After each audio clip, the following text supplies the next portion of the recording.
From the swamp to the stars, it's time for Tim Seanor and the UFO Report. Nobody's going to know. They're going to know.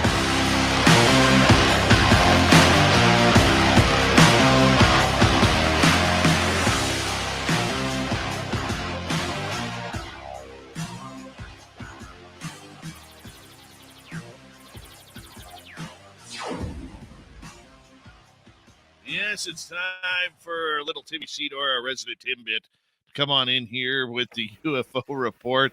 And man, you know what's happening here? We're going to have a good time tonight with you, Tim. How you doing, buddy? I'm doing fantastic. Thanks a lot for asking, buddy. It's been good weather around here, so I've had a chance to get out with my gear and look for UFO again, which is nice, getting back to my roots. It's fun. Nice. We got snow today.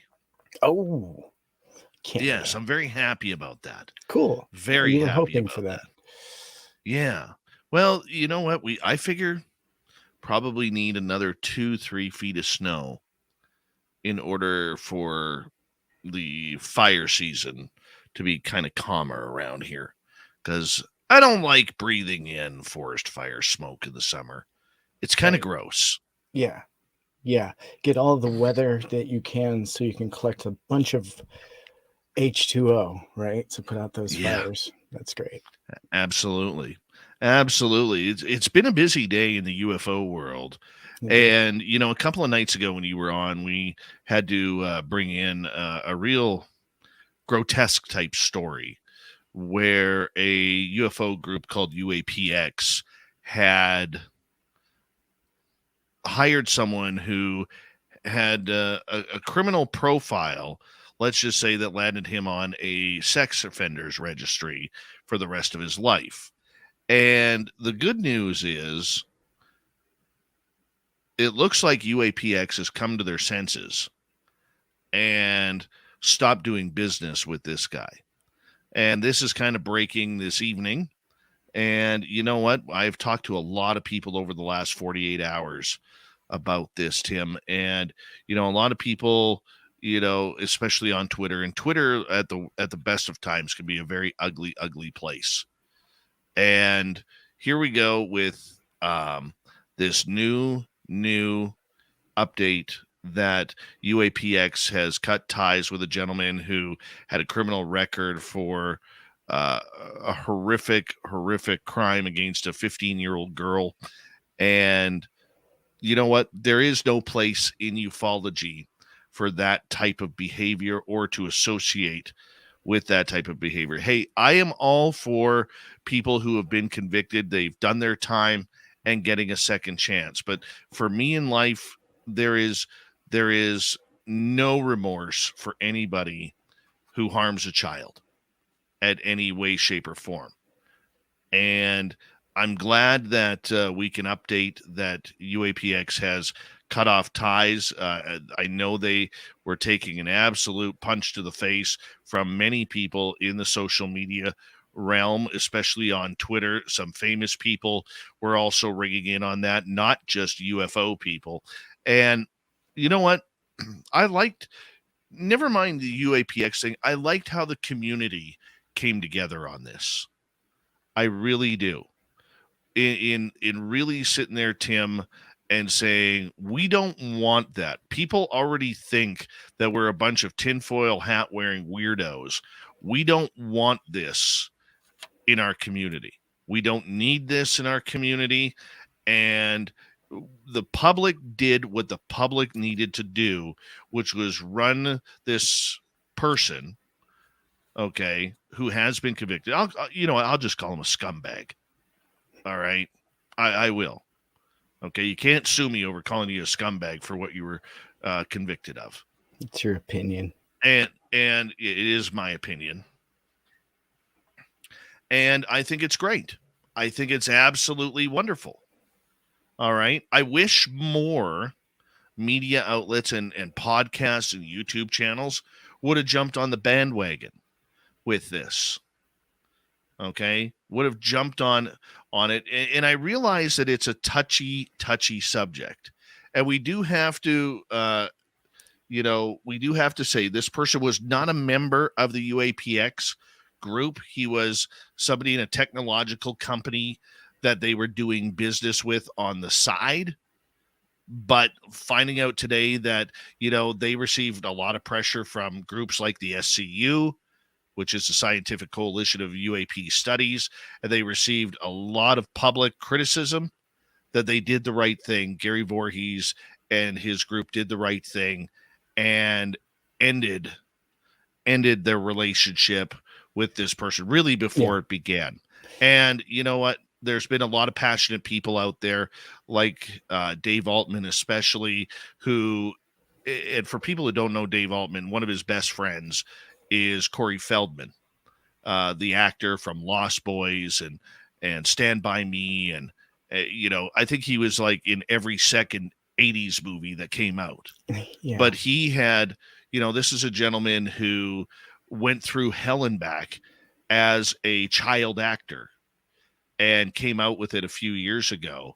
And Feldman, who is now, I believe, about 51 or 52 years old, he went public with it a few years ago and telling his story to the point where even today he is still getting death threats. He is still getting, threats from people over exposing the uglier side of Hollywood and that gross P word that none of us like to pronounce. Okay. But we don't need it in the UFO community. And for the time being, at least, it seems to be a dead point. What's your thoughts, Tim? Yeah, I think it's very, very important to hit a few important notes here before we finally bury this. And I feel it's important to be clear that this is a bipartisan issue that we should all be agreeing on, whether you're on this side or that side, whether you have this podcast or that podcast. We all agree, and I'm pretty sure we all can agree, that this is not acceptable, not only in our community, but anywhere. But especially in this community, if we have the power, let's be vocal about our position. And so also, not just speaking for SCU, it was just specific people from SCU, just to be clear, because I know you had mentioned SCU in particular. So it's not the whole organization that came out with any kind of statement whatsoever. It's just certain people that share interest with UAPx in particular. Perhaps I'm going to cut you off right there because I actually have an update on that. Excellent. My sources last night told me before our show that the SEU actually was holding emergency meetings in regards to their connections with the UAPx group regarding this, and that they were monitoring it from a behind the scenes view, and they were not condoning this. It was a high concern for their group. I wish they would have come out publicly and said something, but they didn't. But nonetheless, there is an update on that. Right. And again, just to be clear, this is in response to public outrage. UAPx has retracted its support of Michael Joseph Beery, a convicted, by the way, and this isn't speculation. And there are two things that he's definitely convicted of in this. So, and that is very much public. And so in a recent statement, the UAPx president, Gary Voorhees, states that we had no prior knowledge of the situation. And in fact, they still stand by their policy to hire people that are felons, convicted felons, which is not problem. But he says here that they will again look at these again in the future as a case-by-case situation. So they will review each case as it comes before they decide to get involved in the future, as it looks like. But let's be very clear that just a few days ago, we got a statement from Jeremy Voorhees just on, 5 days ago in his post on the UAPx website, where he says, setting in his post, setting the record straight, that in their last few sentences here, they say that UAPx Inc. hasn't hired any ex-convict or felon, though we aren't opposed to the idea. So by that little statement, it made appear that they didn't know. So perhaps some of the statements coming out by, Voorhees is potentially possible, but this is, again, some conflicting information. And so just to kind of tie things up, we have to understand that Gary came out with a tweet saying, sorry for the late response to the latest UAPx, but I have been very ill for the last 4 months, and it will take me time to get things accomplished. I want to thank Jeremy McGowan for holding down things so they didn't fall apart. Now we are still here and working hard. But obviously, there's been quite a few rebuttals out in the Twitter world. But in conclusion, before I kind of toss it your way, I'd like to finalize this quote coming from UAPx, saying that they had no prior knowledge of the situation and still stand by the policy that we set for felons, but that it always is a case-by-case situation. What is your opinion of that final statement?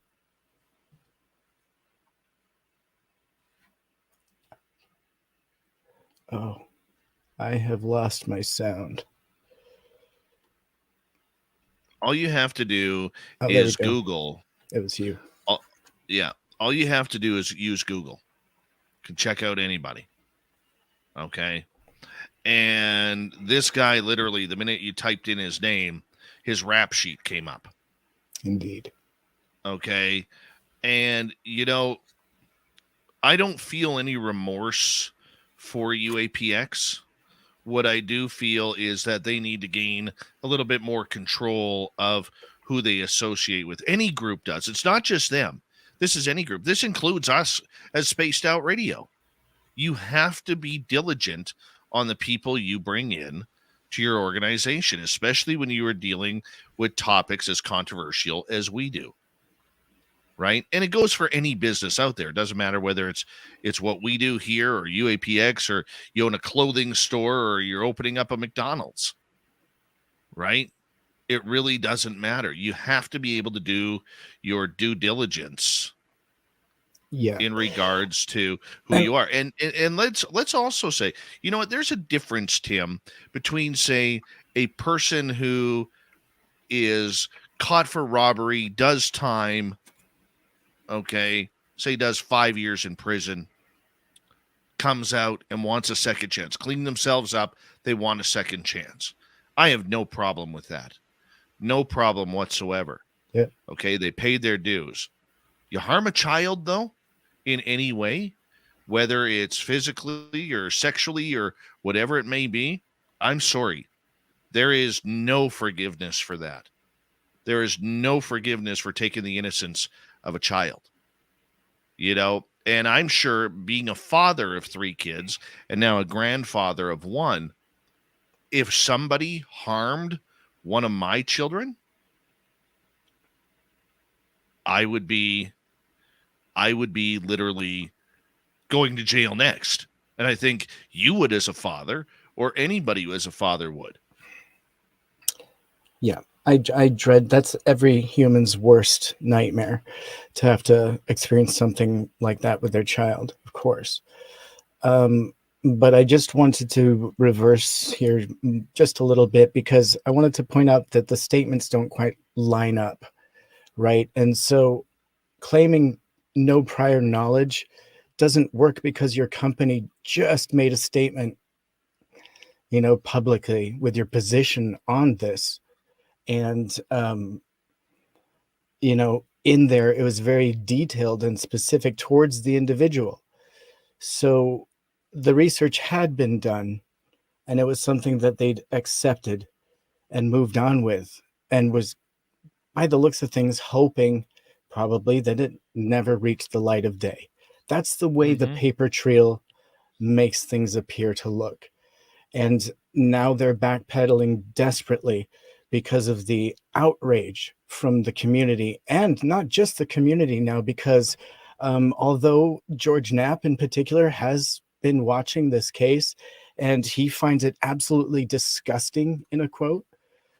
I'd like to further that other people that are pretty high-ranking officials have been very aware of this through Twitter and are also getting involved and want to know exactly how much of an involvement this company has with such a dastardly person. Well, you know what? The good news is they have made the right decision. And you know what? There is going to be fallout. They're going to have to take a few more punches on the chin, unfortunately, because the public is very upset and protective. The UFO public, I will say this, is very protective of their subject. All right. You say something bad about the Stars Academy, even though they're pretty much defunct now. I mean, you're still going to get it from a group of them. You know, they are very protective. And the good part about it is, you know, in thinking positive, the right decision was made by UAPx. And now we'll see what they do and where they can move on forward. And who knows, they might not be able to crawl out of this hole. That'll be determined in the future. Coming up next with Tim Seanor and the UFO Report, we're going to get into some very interesting stories regarding UFOs at the UN. We'll be right back.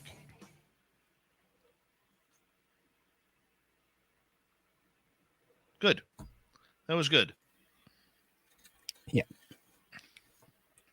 I'm glad you skipped to this really positive next story. That is excellent. Mm-hmm. Tasty. Well, you know what? What do you got there? Is that a little Perrier? It's a sparkling water, yeah, but it's kind of more local. Perrier. You're a Perrier kind of guy. It's Oregonian though. Mm-hmm. Yeah, or something. I like the bubbles, but I don't do alcohol. I've seen you. Well, that's Vegas. A lot of rules get broken in Vegas according to the rules. I mean, literally, when I was flying in, there's a list of posted rules. I didn't know. I should have photographed them, but yeah, I didn't realize. You just throw all of your baggage at the door when you go through those golden arches into Vegas. That's great. Quote unquote baggage. Oh, good stuff.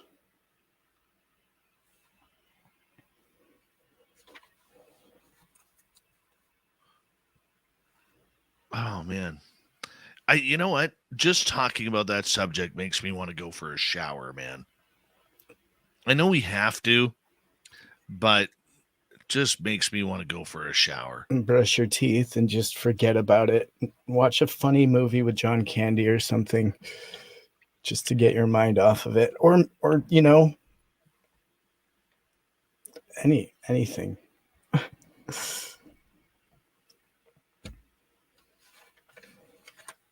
But yeah, what's been going on with you? When was your daughter's birthday? Is that And it was yesterday. Yesterday. She turned 24, right?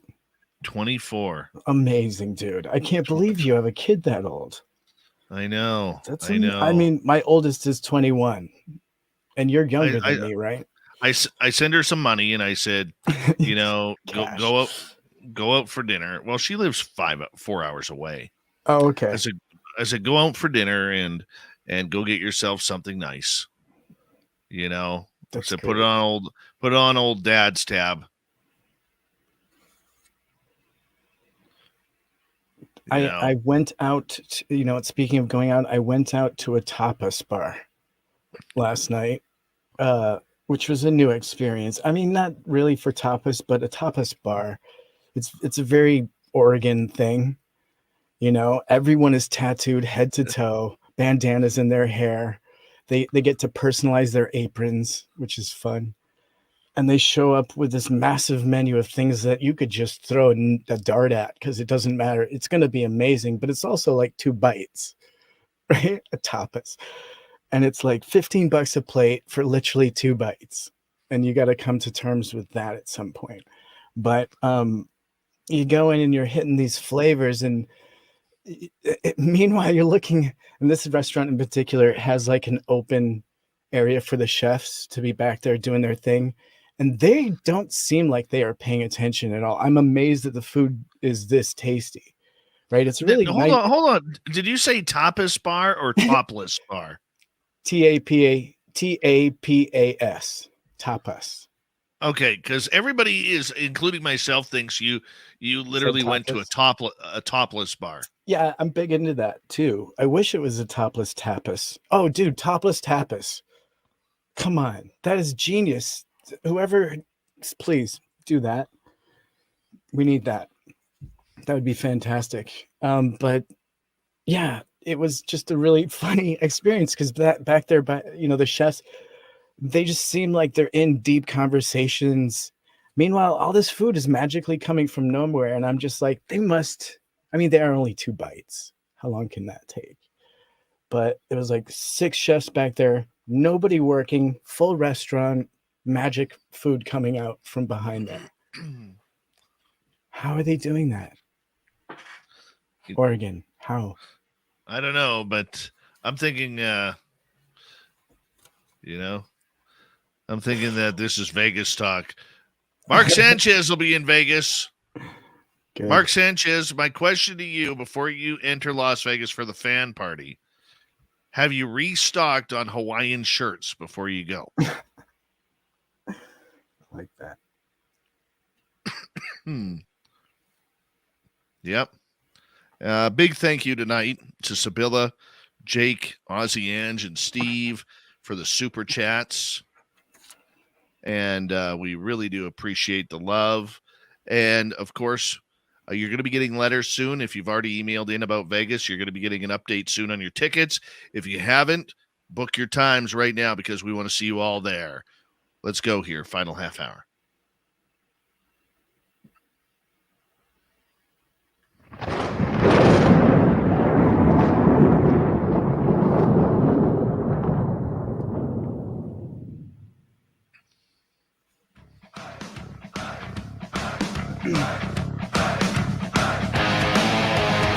We've rounded third. We're heading for home tonight on Spaced Out Radio. My name is Dave Scott. Very much appreciate it. I want to remind you that if you missed portions of this show or others, check out our free archives at youtube.com/Spaced Out Radio. Do old Davey the favor, hit that subscribe button. Our website is spacedoutradio.com. We have a plethora of features for you. Rock out to Bumblefoot, read the news wire, check out our swag as well. Follow us on Twitter at Spaced Out Radio, Instagram at Spaced Out Radio Show, and on TikTok at Spaced Out Radio. Here we go with little Timmy Seanor and the UFO Report. And Tim, apparently we might be getting closer to UFOs becoming a topic of discussion at the UN. What's happening here? Yeah, as San Marino is reportedly set to make Project Titan decision, according to sources known to Liberation Times, on Monday, 16th of January, 2023, San Marino's parliament is scheduled to discuss and vote on a proposal requesting the UN to create an office tasked with organizing periodic global unidentified anomalous phenomenon conferences. And so, if approved, it will be the first time since 1978 that the topic has been raised for discussion at the UN. In 1978, Grenada's UN UAP initiative, led by its then Prime Minister Sir Eric Gairy, ultimately failed following fierce opposition from the United Kingdom. However, with the topic currently taken seriously by the United States government and China launching its own UAP investigations, it's hoped that the subject can bring a degree of global unity and cooperation. If San Marino proceeds with Project Titan, the proposal will be submitted to the UN Secretary General before undergoing a preliminary examination and discussion. Following this, the proposal would be submitted to a vote at General Assembly. Speaking to Liberation Times, Project Titan's creator and project manager has commented that, as creator of Project Titan, its manager on behalf of ICER and CUN, I sincerely wish San Marino authorities have the vision to approve the country's participation in a project which could bring many positive results to both San Marino and the wider world.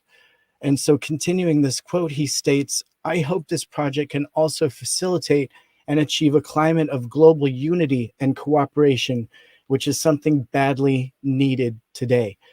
And so, even though Project Titan has stalled in recent months, despite initial progress being made, followed a positive meeting and presentation to San Marino's two heads of state, Giazzardi and his team launched a petition proposing the nation's participation in Project Titan to the nation's parliament.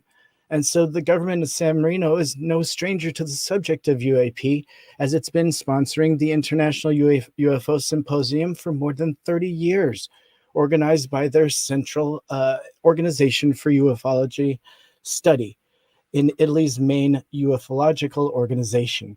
And so international conferences are looking like they're going to take place under Aegis and part of the UN regarding the state of research on the UAP topic. And that would there represent an ideal, albeit unconnected, upgrade for the CUN's existing long-term initiative and a way for San Marino to capitalize on a multi-decade experience. Dave, it's exciting times. And if we can get this in front of the UN, it's a great shot at getting this in front of the world. No, and I hope I really hope that you do believe that that's going to happen. I'm real happy for you. You know, I'm going to be the pessimist here. No, I'm not. I really hope this happens too. I would love to see this conversation really get deep within the UN. But you know what bothers me about it is there's a lot of bad stuff happening right now in the world. Okay, and there's a lot of division. I mean, we have many people may agree with this, many may not, but it just seems like we're on the brink of war everywhere, everywhere. And it's draining, it's tiring. And you know, between the wars and diseases and everything that's going on, man, some of us just want to live. Some of us just want to live, man. Just let me breathe and let me be free. Let me spread my wings out and go fly Yeah. with the UFOs, you know? But you know what? I think it would be good conversation. I wonder if we will have an activist come out and say, how dare you deny UFOs? How dare you? Anyways, I don't know. I don't know. How dare you? UFO Anyways, moving. rights. No, UFO rights. That's exactly right. Power to the That's, green. you know, but the idea behind it is this: if it does get into the UN, it will explode the conversation around the world. At least we hope. It all depends if the mainstream media decides to do something about it, much like they did when Ronald Reagan gave his speech back in the early 1980s. And let's see if it goes there. How dare you? Let's see how it goes there, right? Sorry, I'd once I love get to be a started, fly I in the can't stop. wall. I would love to be a fly in the wall in there to hear the temperature of how this topic is handled and how they present it, whether the threat narrative is present there in front of that group or if they're taking a more European approach or a more Canadian approach for that matter. But I'm just curious how it's being presented. I'm sure if the Americans are being represented in that group, that there will be that air of urgency at least. Do you have any thoughts on what before we move on? Well, you know what? I would be very interested to know if those conversations would be much like what we see happening in the US, which are all behind the door conversations. They're not public conversations.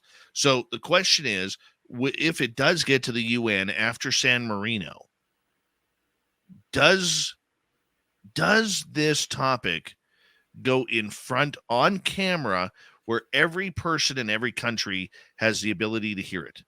Or are the Americans, your country, not mine, going to propose that this topic remains behind closed doors and lets a few secrets out and joins other countries from letting a few secrets out?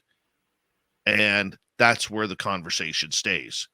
Okay. If I'm getting so sick and tired of this behind closed doors crap, I don't have time for it. The Right. public should not have time for it. And it's And not we like have to that. stop accepting it. Yeah, it's not like that everywhere in the world, right? And other countries might have evidence that could blow our doors off. And the fact is that perhaps in front of the UN, it's information that can be shared. And of course, I'm just theorizing here on that, but I wouldn't be surprised, let's say, because these countries have been aware of it and kind of more open to it for a lot longer than we have potentially. And also, let's recognize that China will be there, and they have the longest running and largest UFO investigation group. With, let's consider them to be pretty well advanced technologically. So they could come with data. We haven't seen anything. They must have something. And who knows? Like I said, it could blow our doors off once we get inside the doors of the UN. Who knows? Well, and trust me, I want to be positive on this one. I do. Let's get that conversation in front of a microphone, in front of a camera, where the rest of the world could see. All right? Yeah. Let's get that conversation going. It needs to. All right, moving on here. Retired CIA officer has testified that Roswell aliens' DNA was found in a human genome. What the heck is this all about? So we're all a little alien? Is that what you're saying? Is that what this guy is saying? That is exactly what this guy is saying. And the recent tweet on retired CIA officer John Ramirez, found by investigative journalist Ross Coulthart, has opened up a new channel to discuss the topics that were considered fringe before. And so Coulthart's tweet mentions Ramirez's interview with Martin Willis on his live show, where he revealed the never told before information on the Roswell UFO crash, alien occupants, and their DNA, what only came out after World War II.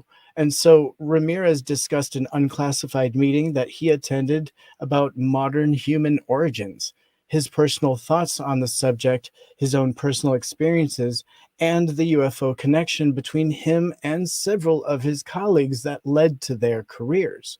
And so Ramirez served as CIA Directorate of Science and Technology, Directorate of Intelligence, and ODNI National Counter-Proliferation Center between 84 and 2009. And so at the CIA, he was the chief of intelligence, analyzing, specializing, and looking into ballistic missile defense, weapon system radars, and technical collection activities.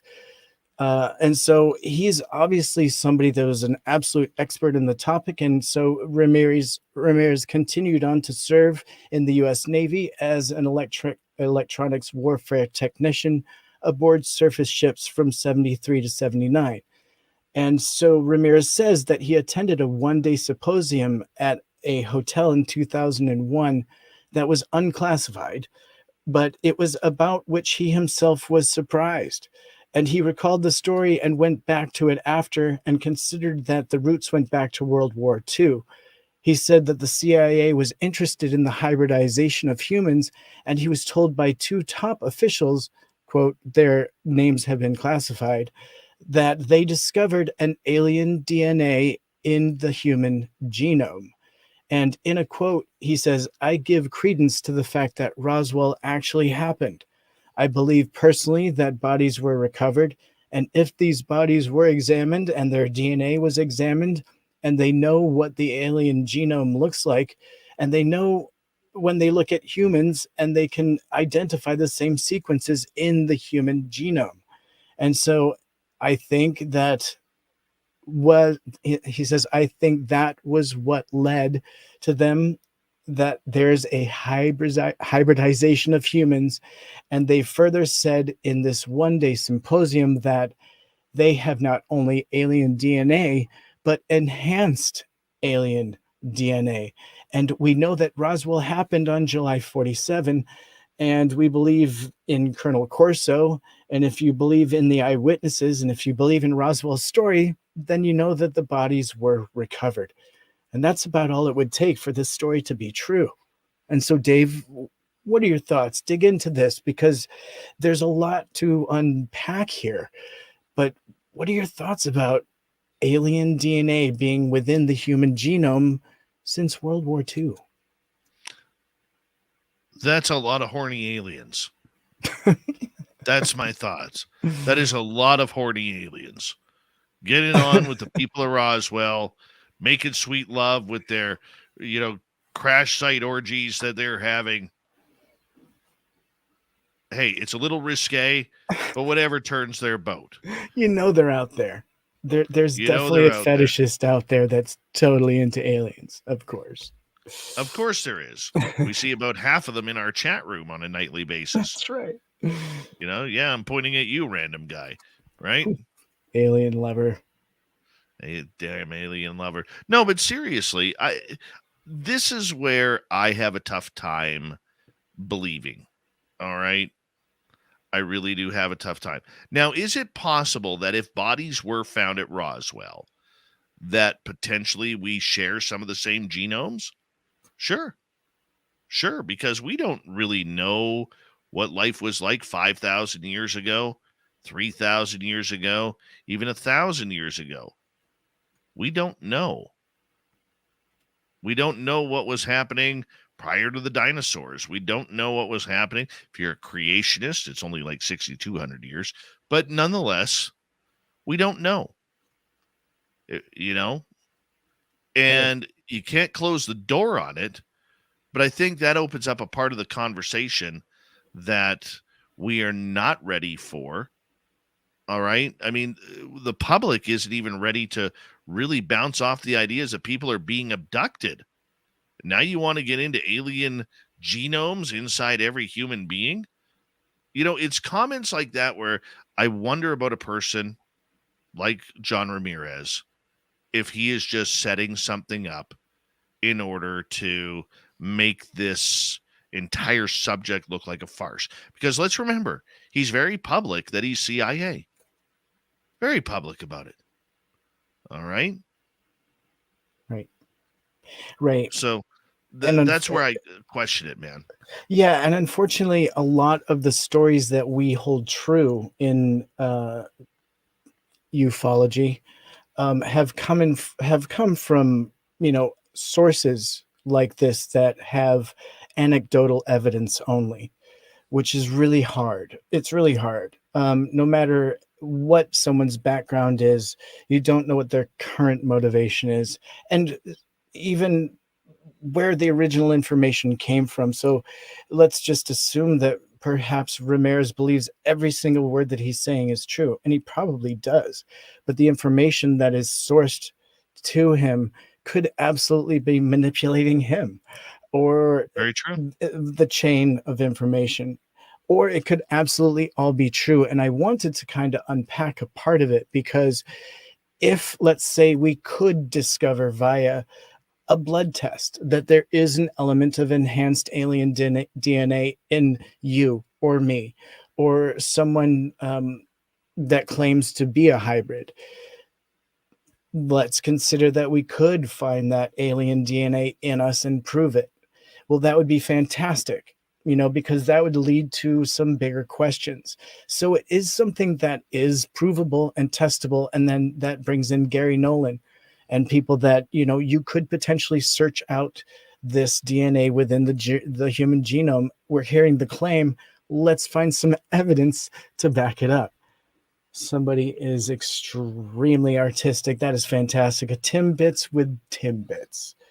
Thank you so much. Well, up here in Canada, we have Timbits cereal now. Okay. Do you really? Yeah.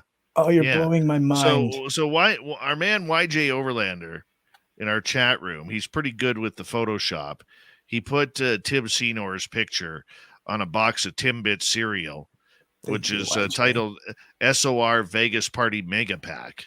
Yeah. Oh, it's perfect. Cereal Absolutely is my perfect. favorite food, probably. That and donuts. It's just, so it's just all Tim. It's great. Cereal. That's why we call you. That's why we call you the Timbits around here, my man. God, that's why we call you the Timbits.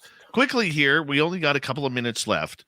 Let's get into underwater UFOs. Cool. We got about 3.5 minutes. All right, I'll make it as quick as possible. So, Bob Fish told another great story here recently, talking about filming high speed UFOs going underwater in the Atlantic Ocean. And so, I'm going to jet down here through this story to get to the good part, because this is concerning leaked emails that may provide new insight into UFOs. Bob Fish is connected with emails connected to Podesta. And so back in March 5th of 2015, part of this leaked email were blurry photos, including crop circles and statements from witnesses alone that would not be enough to confirm the existence of UFOs, but were, however, fairly credible and interesting. And so in this most recent information, he claims that the federal government had been collecting data on UFOs since the early 1970s using the Defense Support Program, or DSP, satellites. And so in his next email to Podesta, he shared an incident that happened with him in El Segundo, a city in California. After Project Blue Book was shut down, Fish met with USAF official who worked on the program, and he told Fish that there were times when they were diverted from their missions to track UFOs off the east coast of Florida. And further, he stated that in his claim that the UFOs had landed and had a landing and takeoff spot in the ocean east of Miami, north of Bermuda. He also claimed that there was a specific electronic signature or frequency emanating from them when they were going into or coming out of the water, so they were easy to track. On several occasions, they filmed the UFO as it transitioned from water to air, or vice versa. Bob Fish, kind of controversial. Podesta email leaks. I don't know. What do you think of this UFO going in and out of the water? And there might be photos? Dave. Look, I think there is photos. I think there's a lot more. I mean, these submarines that the United States have, I mean, these things can pick up, a nickel dropping into the ocean. You know what I'm saying? I mean, they are that sophisticated. And when you get something that's cruising, I mean, some of the reports that have been heard that, I mean, these things are going at hundreds of miles of an hour underneath water. There is nothing there. If you believe the reports, there is nothing on this planet that can travel at hundreds of miles an hour underneath water. Water's too thick. It's too hard. Okay. Now, I'm not a scientist. Let's face that. I am not a scientist whatsoever. But if these UFOs are hiding underwater, what a great place. What a great place. And they would know that they could travel around pretty much undetected anywhere. It's just phenomenal. Our own Absolutely Bob McGuire. Phenomenal. Didn't Science Bob McGuire have an experience while he was on board a sub? Yes. Yeah.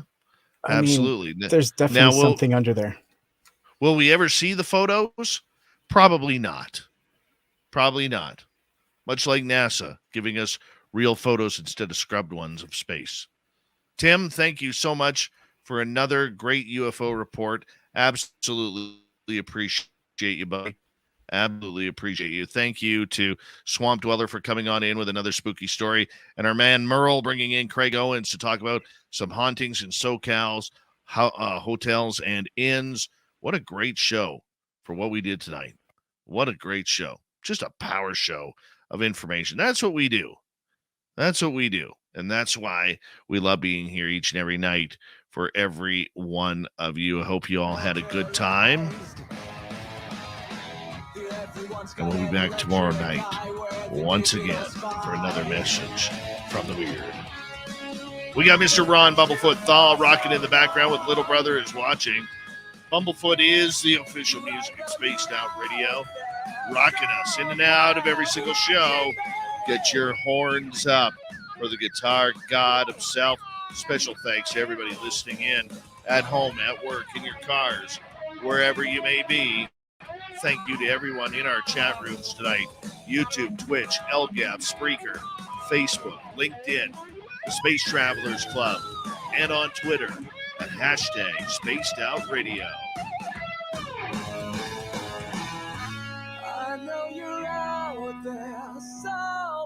Remember, this show is copyright at Spaced Out Radio and SOR Media Ventures Limited.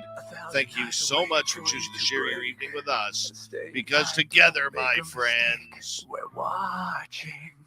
we own the night.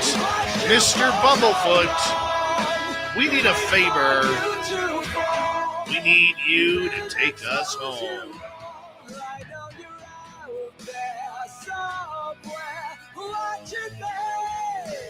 Yes, the Woo train has docked for the night. But soon, my friends, we shall ride again. Your seats are always available. Your tickets never expire. And if you want to bring a friend, we got room for them too. Right beside Randy, we got. Good night.